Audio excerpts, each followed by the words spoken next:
the Labour people will say, oh, we have to smash the gangs. But as this points out,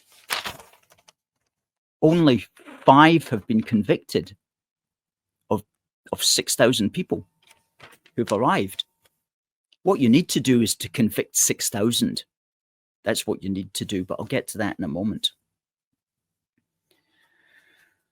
And the reason the Labour Party can't do anything is because, and I know people don't like to hear this, but these people are, the people who are coming across in the dinghies are exercising their so-called legal right under the UK's membership of the UN Refugee Convention. The UN Refugee Convention was set up in 1951 when the population of the world was 2.5 billion. The population of the world now is well over 8 billion. And the 1951 UN Refugee Convention is completely out of date, but it is one of the core laws that govern the post-war globalist structure. And it's one of these laws that people like Swinney and Sarwar and Starmer and the Tories as well, they've all grown up with and considered just part of the furniture of modern political life.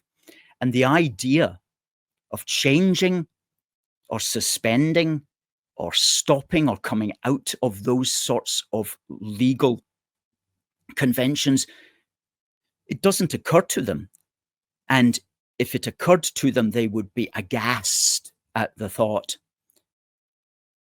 But that's what needs to be done, because these things are no longer fit for purpose. For example, take the UN Refugee Convention. It has a legal obligation upon every member state, Britain, that effectively entraps that country into a policy which is effectively a form of open borders.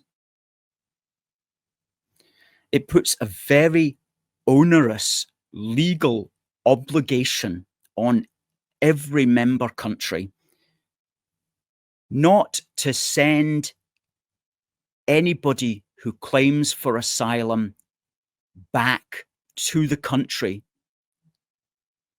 from which they're claiming to be unsafe, not to send them back without having thoroughly investigated their claim and found otherwise. So if somebody rocks up at Dover, we either have to investigate their claim, which is expensive and can take months and years,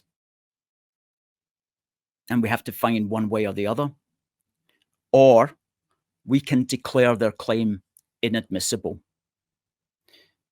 But we still can't send them back to that country, as I say, without an investigation which proves that they're not at risk.